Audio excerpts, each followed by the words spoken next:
How goes it, everyone?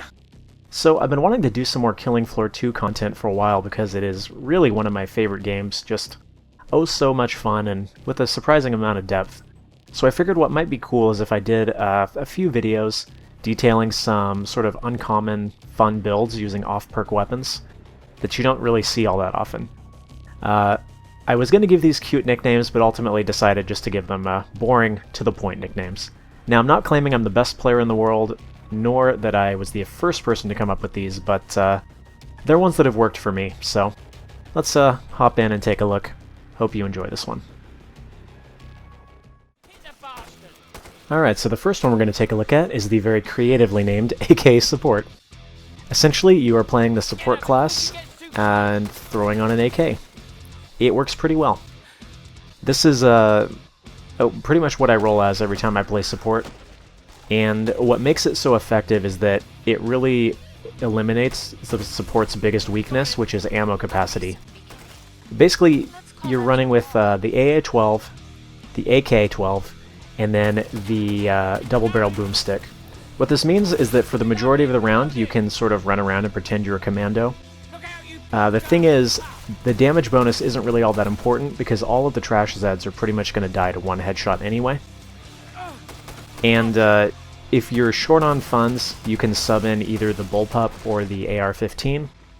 I typically don't go with the SCAR just because of ammo capacity. You know, you get 10 extra rounds with the AK, which, since you're not going for damage anyway, it's not too important to get that extra damage from the SCAR. Anyways, like I said, you basically just run around like you're a commando, kill the trash Zeds from a distance, far out of reach of harm, and then when you need to cut your way through somewhere, you switch over to the boomstick, because it's got that great clear capacity, and then when something big shows up, or if you hit a panic situation, you can switch over to the AA-12. The beauty of this, as I said, is you don't really have to worry so much about ammo capacity, so if you really get in a bad situation and you need to spam the AA-12, well, you can. Alternately, if you get in a situation like this, just whip out the boomstick, and you're good. Killing Skrakes is pretty simple. What you're going to do is sink 4 headshots. Afterwards, a bash is an auto stagger, and then you just open up. That's it. Flesh pounds are a little trickier. Spam until he gets mad, and then we're going to do our favorite double barrel shotgun jump. If you time it just right, you will avoid his hits, like so. Pretty simple, pretty effective, and one of my favorites. Perfect. Pod is open again. Let's get you restocked. Alright, the next one is one that you see fairly commonly online. I'm not going to say all the time, but this is the Hammer Medic. Essentially, you are playing your normal medic loadout of medic rifle and medic pistol, and rather than using the shotgun, you're going to throw on the pulverizer.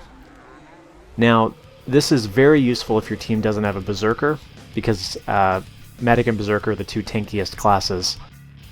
I was using this the other day. It was pretty effective. We had a berserker and he ended up leaving on wave 6, and by using this we were able to get all the way through to the end. Basically, use the medic rifle as normal. Even without a damage bonus for medic, it's a very, very powerful weapon. When things get a little bit too tricky, you can switch over to the hammer to clear out a group of enemies quickly, and pretty much reserve it for the big guys. The other thing that it's good for is sirens, because the hammer is a one-shot on a siren, like so. So if you can get in between screams, it tends to work pretty well. Yes, I see that armor there. I'm not picking it up. Now, pretty much taking out Skrakes and Flesh Pounds here just comes down to tanking them. So chuck down a grenade. The good thing is that the first hit with this hammer is going to be an auto stagger, and then if you can hit the parry, like so, you get another free attack, essentially. So, it's pretty effective. The funny thing is that this is actually going to work better against Flesh Pounds than Skrakes because they have that explosive weakness, so you'll see the Flesh Pound actually goes down faster than the Skrake. The trade-off, however, is that he has a lot more unblockable attacks, so your parry isn't necessarily going to help you as much, but yeah, went down pretty easy. As I said before, he's obviously going to have more health than that on multiplayer, but it's not too big a deal once you add on the extra damage from all your teammates who are spamming their bullets into him as he staggers. Get her before she gets too close. Oh, bugger that. Kaboom. Glad to see you made it through. Make for the pod and gear up. You just spent Alright, this last one is a little bit less radical or exciting, but at least it has alliteration in the name. This is the Deagle demo. It is exactly what it says on the box. Please tell me that One thing you will find when you're playing as demo, other than the fact that a headshot one-shots a Scrake on solo suicidal.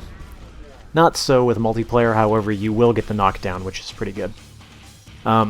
You will find that your main weakness is when enemies are up close, you have very little that you can actually do to get away.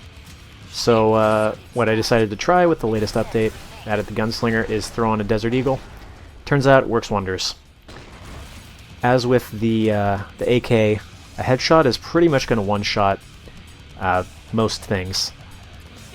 And then if you're on the move, say you're playing solo, then you're probably going to want to hold on to your C4 and chuck it as sort of a projectile. However, if you have a team with you, then C4 really does allow you to hole up, and it's pretty useful. As I said, to take out the Scrakes, you're going to want to go for the headshot, which is going to knock them down, give you enough time to either throw some C4, get things figured out. Flesh Pounds, a little bit more involved, but we'll get into that in a moment. Otherwise, you can really take advantage of the fact that the Deagle will pierce on a headshot, especially. The main problem you're going to have is that you're going to have a hard time triggering your nuke if you have the Deagle out, so if you're working with a team, I would recommend only switching to this when you get overwhelmed. You know, you should be standing behind everybody anyway, and then only switching to that when you need to.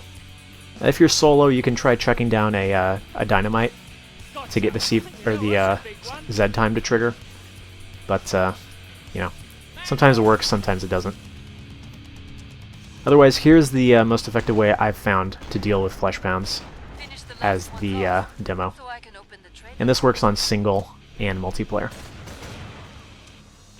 What you're going to do is get out a C4. You're going to blow up the C4, trigger the Flesh Pounds angry animation, direct hit with a grenade is going to stun, and then you go for the headshot with the RPG. On single, that's going to kill him. On multiplayer, should give you enough time to take him out if you all spam on him. Pretty good. Alright, so that's pretty much it for this one. Those are just 3 that I've sort of thought of and used and found to be reasonably effective.